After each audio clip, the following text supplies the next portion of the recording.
Hi, it's Fraser here. People often ask me how they can support Spiked. The best way is to make a regular donation.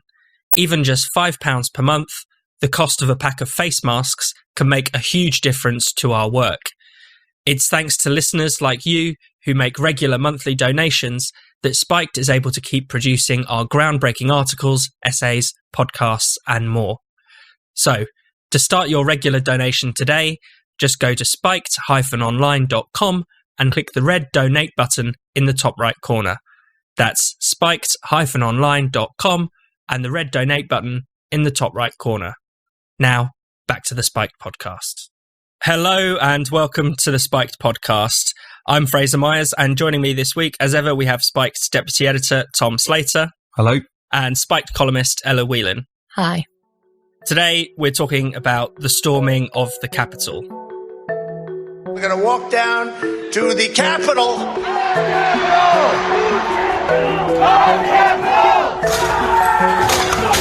We're storming the Capitol. It's a revolution. Protesters smashed through the doors, broke their way into the Capitol, making it to the Senate chamber, overwhelming police. So go home. We love you. It's not protest. It's insurrection. This week, supporters of Donald Trump stormed the Capitol building, interrupting the certification of Joe Biden's presidential win. Rioters pushed past police, climbed the Capitol's walls, and smashed windows to occupy the building. Some of them made it all the way to the Senate floor and to the office of House Speaker Nancy Pelosi. The scenes were both surreal and tragic. At times, the protesters wandered around aimlessly taking selfies, but there was also violence, chaos, and clashes with police. 4 died in the ensuing mayhem, and at least one of them was shot dead by the police. Trump and his allies have been claiming for months that the election was stolen. They've alleged a vast conspiracy involving everyone from the FBI and the Justice Department to North Korea and the late Hugo Chavez. Trump has incited his supporters to never concede or surrender. And while he did tell the rioters to go home in a video message, he also said, "We love you and you're very special." Tom, first of all, give us your thoughts on these extraordinary scenes. Oh, they were despicable. I mean, it was, for all the absurd qualities to it that you gesture to, a direct attack on democracy. This was an attempt to thwart the signing off of the US election result in which Joe Biden won fair and square, an attempt to stop that on behalf of a lunatic fringe. I think it's important to point out that this group of people are not representative of your average Trump supporter, to say the least. You know, these people, broadly speaking, were a mix of extreme right-wing campaigners. There was people walking around with the Confederate flag, a lot of conspiracy theorists. That shaman guy is known on the conspiracy theory scene as the Q shaman. There's a lot of believers in genuinely lunatic conspiracy theories within that movement that we saw. I don't think you can learn a lot about Trump's coalition from that, but you definitely learn a lot about Trump and the way that he dealt with them. His tendency over the course of his presidency to nod and wink at these people, and, as you say, to G them up in this instance is absolutely despicable. And the fact that in the past 12 hours he's put out a statement actually trying to disavow them, I think just shows how ultimately kind of convenient yet cowardly that relationship is. You know, they're useful to him at some points, but not others. It's horrendous. At the same time, I think what I'm very worried about is the reaction to it, because whilst this period of the election result being denied by Trump has been very damaging to people's faith in democracy, I'm also very concerned about the impact on freedom and democracy that will come in its aftermath. We've already seen, of course, Facebook basically permanently suspend Trump. He was kicked off of Twitter for a while. There's talk about labelling these people domestic terrorists, as you say, which would potentially have a knock-on effect on how you police these protest movements, etc.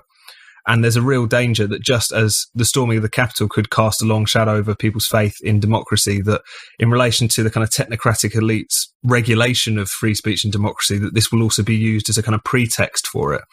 That the idea that this is a coup, which I don't think it was, largely because it was more of a kind of surreal stunt than anything else, even though one with violent and fatal consequences.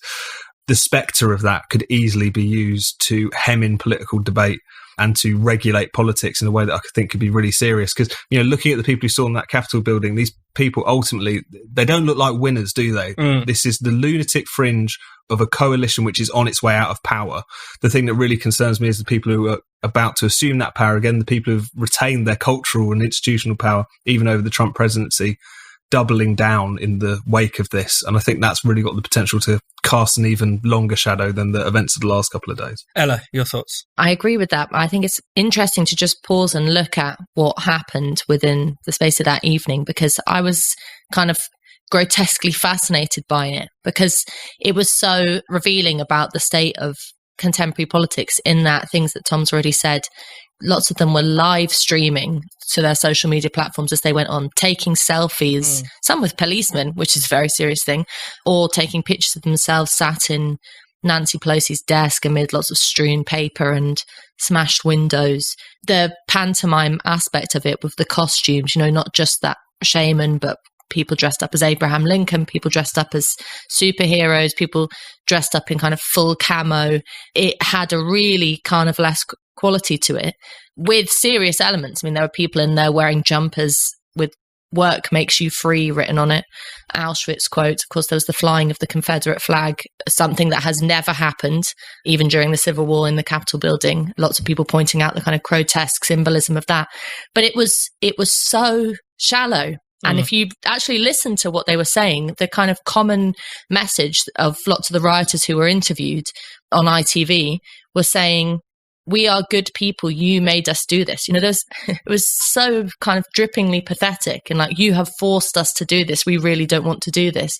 There was a woman filmed that's been circulating on social media crying because she got maced, and she's really upset that she's been maced. And she said, "Well, we were just trying to start a revolution." And you just think, what is going on?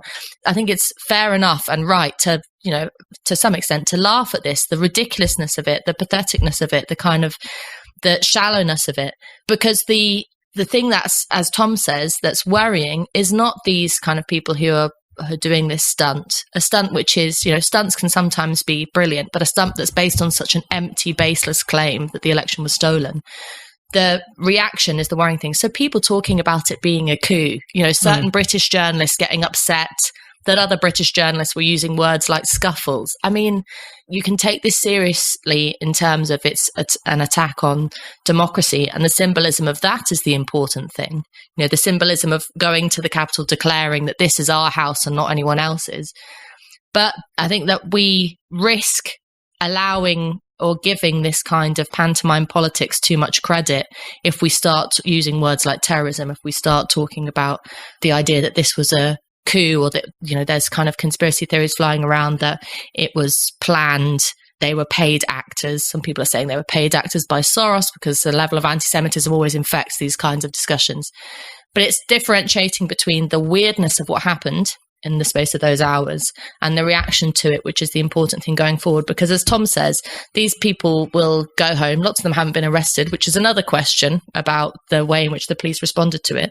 But the real concern I have is the people at home watching Trump supporters who don't go and storm buildings dressed up like idiots, but who might still genuinely think that this election was stolen, or the Democrat voters who are still at home thinking that the 2016 election was stolen. It's the deeper questions about democracy that are important. This not getting hung up on the kind of bizarre antics of basically a group of thugs. I think that's exactly right. We do have to remember that the distrust of democracy goes back a lot further than this one event, the storming of the Capitol, or even the last few months of Trump doubting the election. Of course, a substantial number of Republicans tragically believe that the election was stolen from Trump, and tragically a substantial number of Democrats believe that the 2016 election was stolen from Hillary Clinton. And those ideas didn't come from nowhere. They came from the top. They came from the top of their respective parties. And, you could say that this distrust goes back even further when people were doubting the legitimacy of Obama. Trump was involved in that as well, because he was one of the big pushers of the birther conspiracies. But even in the 2000s, a close result between George Bush and Al Gore cast doubt on the elected legitimacy of the president. So for years and years, there has been this sense building that people feel alienated from the results of elections. The idea of losers' consent seems to have gone out the window, and that has been fanned by elites in both parties, which is why it's so grotesque to hear them grandstanding so much over this event, to hear all these pronouncements about the death of democracy from people who in ordinary times couldn't give two figs about democracy. I mean, even Coca-Cola has put out a statement saying that this is a dark day for democracy, as if And I saw JP Morgan put out a statement as well, which is kind of interesting, how just all of the corporations seem to feel so invested in this whole issue. I think the point about conspiracy theories is really important, because I think we're really seeing how corrosive allowing conspiracy theories, often for political benefit, to run rampant. You know, we saw that in relation to the Democratic Party during the first term of Trump's presidency, their indulgence of this Russia, Cambridge Analytica whole conspiracy theory, which has been proven to be complete nonsense, really did damage and really inflamed the cultural war tensions in the country, because there was a large proportion, as you say, of the Democratic coalition who genuinely believed that Trump was this kind of Manchurian candidate.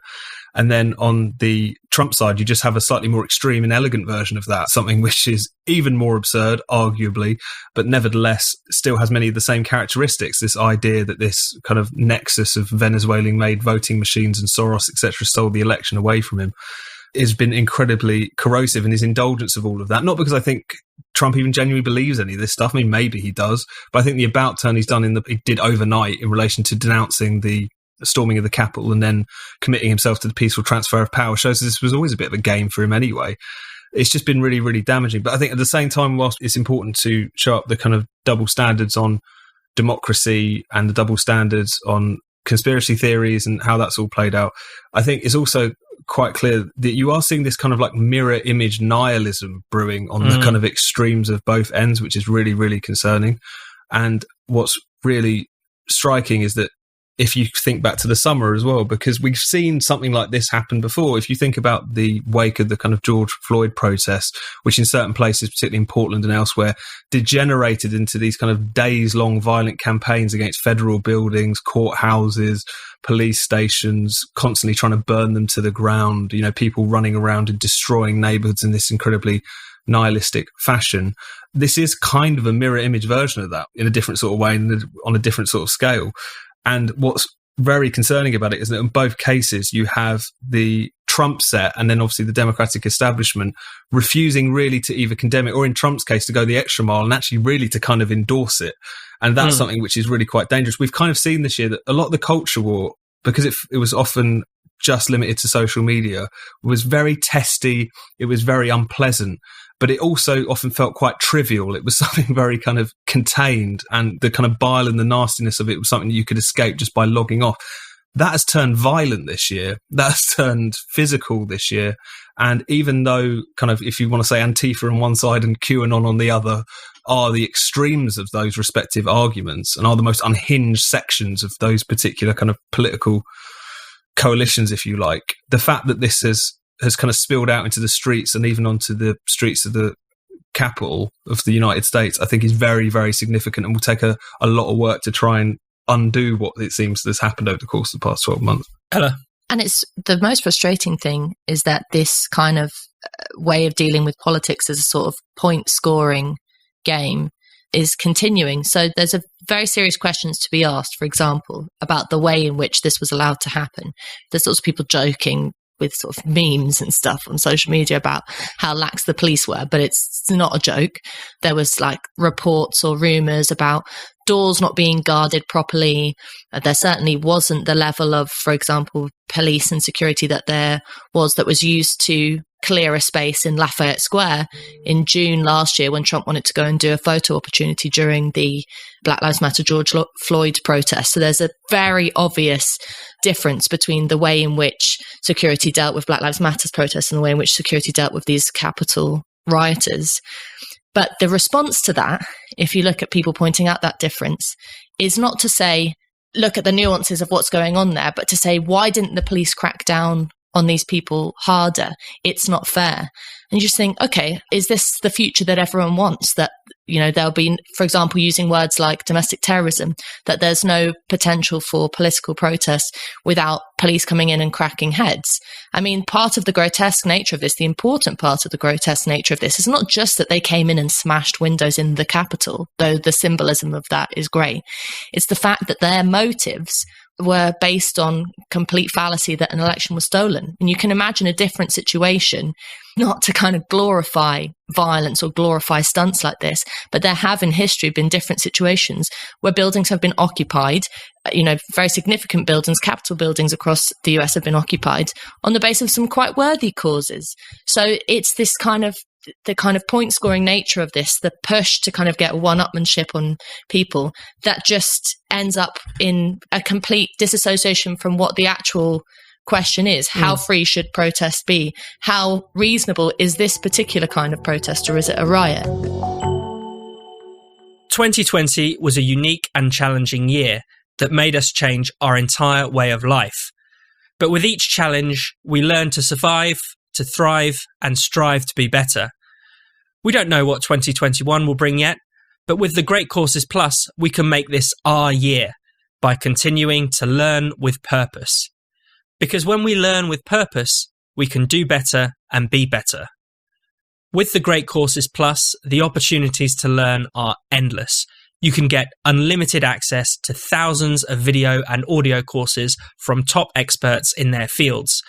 You can stream courses on how to build a better financial plan, how to control stress and make it work for you, how to live sustainably, and even how to play guitar like a pro.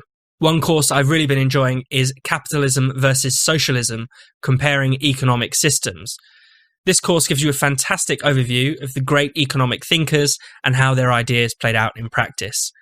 Ultimately, every economic decision boils down to the question of what makes a good society. And after the catastrophe of the past year, this is a question we need to ask ourselves more than ever. This course will give you the tools to translate your values into practical economic ideas. Whether you want to take a deep dive into a subject or learn a bit of everything, the Great Courses Plus has something for everyone.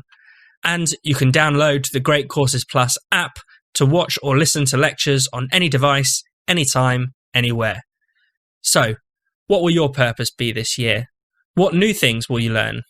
Sign up for the Great Courses Plus and find out.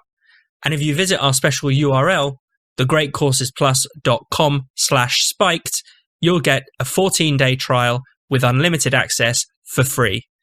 You do not want to miss out on this. So go now to thegreatcoursesplus.com/spiked.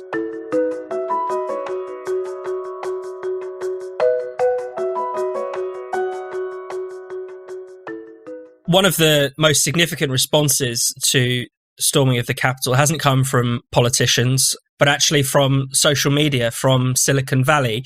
Facebook's Mark Zuckerberg announced that Trump would be suspended from his platform for at least the duration of his term, and many people simply assume indefinitely. I mean, Tom, you've written about this week. Do you want to talk a bit about that? Yeah, this is absolutely terrifying. And the fact that people don't recognise this, I think, is really an indictment of a lot of people in politics and commentary today.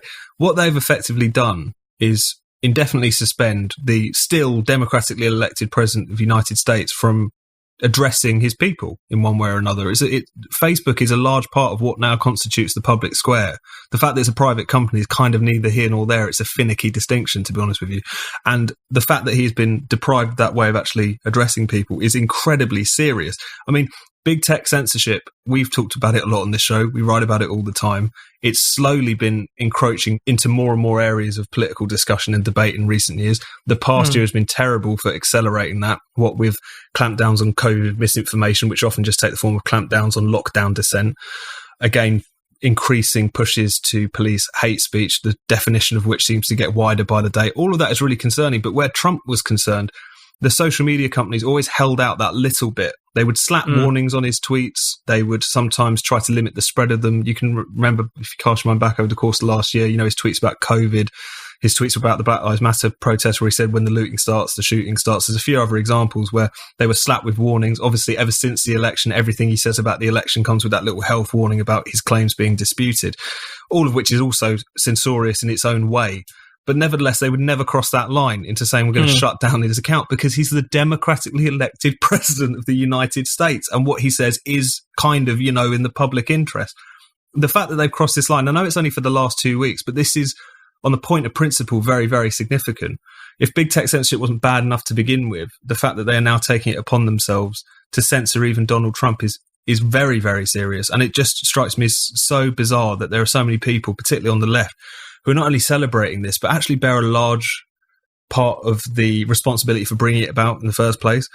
Ever since the 2016 election, they've constantly been saying that Facebook and Twitter need to do more, that they need to regulate political ads, that they need to clamp down on Trump and his hate speech. In so doing, they've effectively handed completely unaccountable billionaire capitalists the right to referee political debate. And especially as some of these people like to think of themselves as dead, dangerous and radical, why they don't think that's a danger for the future, why they don't think at some point that machinery is going to be wielded against people they happen to agree with. And we've even already seen some instances of that with Antifa accounts being memory hold along with QAnon accounts in the past year. It's just ridiculous. And this is something which I think is, again, going to be one of those legacies of not necessarily the Trump era, but the reaction to it, which could be very, very serious for free speech and democracy. Ella? That point that Tom has just made about it being of public interest to know what Trump is saying is really important, because you listen to the radio, watch the telly, and you hear Trump has made this statement or something. And so you go to Twitter and say, where is it? Let me see it. And it's very hard to find it. And that kind of the practical nature of needing to know what someone has said, even if they're your worst enemy, to be able to properly create your argument against them is lost if you ban people. And just that tactical issue seems to be lost on these people. I mean, it's the kind of cause celeb among celebrities, Sacha Baron Cohen and others tweeting and saying, will now you ban him from all platforms? Like, it's kind of most basic virtue signaling to say what we should do is ban him, as if with people actually running with guns and smashing up windows, that the solution to this would be to ban someone off social media. I mean, what a ridiculous response to the situation. I mean, the most frustrating thing is that this is playing directly into the whole way in which the Trump campaign and Trumpism has worked, since the election was called over the last year or two, which is that he thrives on this idea that he gets cancelled, and his supporters, the more extreme ones, thrive on the idea, which has proven true time and time again, that they are being silenced. And so it's now leading into questions of whether he should be impeached. I mean, the banning is going extreme now, whether to stop him from ever being able to run for president again, even as an independent.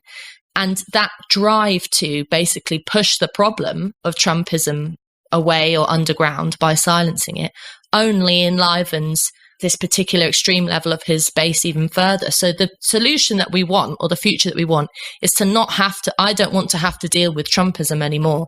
It's not populism. It's degrading to populism. It's got nothing progressive in terms of its potential for political change, other than being not the establishment, not the Clintons, not Biden. But you're not going to deal with that problem by just pretending it doesn't exist. And so the whole drive to censor and to ban is essentially putting your fingers in your ears and saying, we don't want to deal with this section of the population, large section of the population that voted for Trump, not those that stormed the building, but those that voted for Trump. And so it's just prolonging this issue and entrenching the division in American politics, which is pretty vicious at the moment, by essentially Democrats and celebrities and loudmouth political commentators thinking they're taking the high road by essentially avoiding the problem by silencing him. Yeah.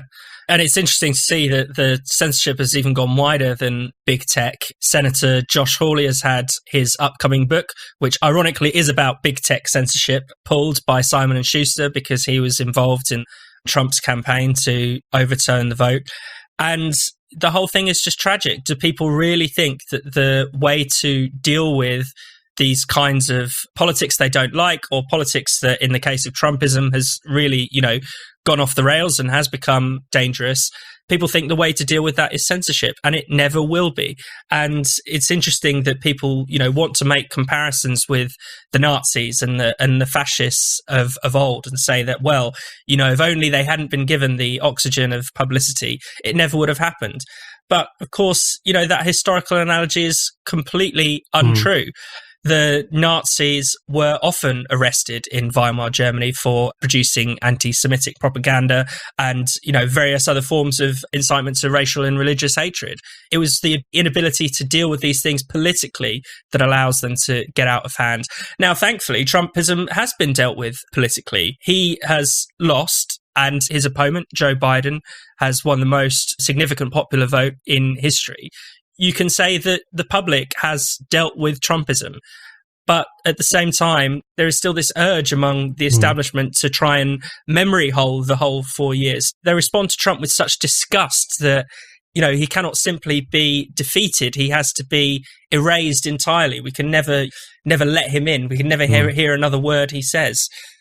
Tom? It's really alarming how basically the logic of no platform has now been entirely accepted, even in America, the land of the First Amendment. They've basically accepted the premise that you need to censor ideas you disagree with in order to defeat them. The difference is that in the US, they just outsource that to the social media companies and to cancel culture because they don't have state censorship in the same way that we do.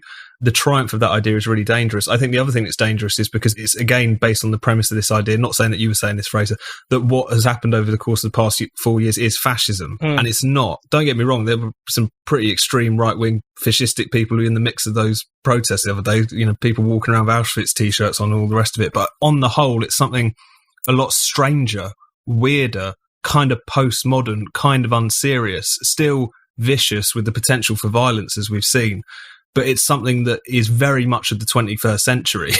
And the strange thing about Trump is that he is this kind of, again, this kind of culture war figure who is also in a sense unserious. His people, as it were, literally stormed the Capitol. And yet he seems to have been more concerned over the course of the last few days about the fact that he was locked out of his Twitter account as a consequence of this. That tells you something about the weird movement that it is and the weird moment that we're in. But so not only is censorship not the way to deal with what is a genuinely ugly and authoritarian right-wing movement, but at the same time, using these old labels of the 20th century, I think, can cloud our understanding of what it is that's going on, which is very much of our own era and needs to be understood on its own terms. I think the other thing going forward is that we do just need to dispense with these phony defenders of democracy. We know that Trump is a phony defender of democracy because he spent, the last month or so trying to undo a free and fair election on the basis of batshit crazy conspiracy theories. But also the technocratic elites and the capital D democratic establishment are trying to use the events of recent days in particular to basically burnish their credentials as the defenders of all that's good and holy in relation to liberal democracy. And we cannot let them get away with that. What they say when they say we need to stand up for democracy and civilization is basically saying we need to defend our right to rule. They kind of allied the two things getting back to normal, things getting back to a situation where you have the expert class in charge and the political establishment who basically its birthright is to rule over the United States and elsewhere are back in position and then are not going to be challenged again. That's kind of what they mean when they talk about this. And also, as we all know, they're huge hypocrites because of their attempts to delegitimize Trump over the past 4 years. So going forward, it's just so important that we dispense with these kind of phony defenses of democracy and make clear that whilst Trumpism has certainly degraded and has proven himself to be a kind of empty vessel, but a dangerous one at the same time, that democracy is about ordinary people having that clout and that say in society and shaping politics and the world around them. The unfortunate thing is that at this point we feel even further away from that than we did even a few years ago.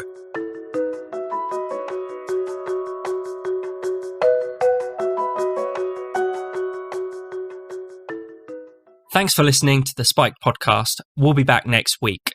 If you enjoyed the show, why not check out some of Spiked's other podcasts in the meantime? We have The Brendan O'Neill Show, in which Spiked's editor talks all about the big ideas, bad ideas, problems and controversies of life in the 21st century, all with the help of an esteemed guest. Then there's Culture Wars, hosted by Spiked columnist, stand-up comic and satirist Andrew Doyle. This monthly podcast is the perfect antidote to the woke idiocy taking over our lives. And last but not least, you should check out Last Orders, a podcast hosted by Tom Slater and Chris Snowden. Last Orders is all about freedom, the nanny state, and censorship. And there's a lot about coronavirus these days too.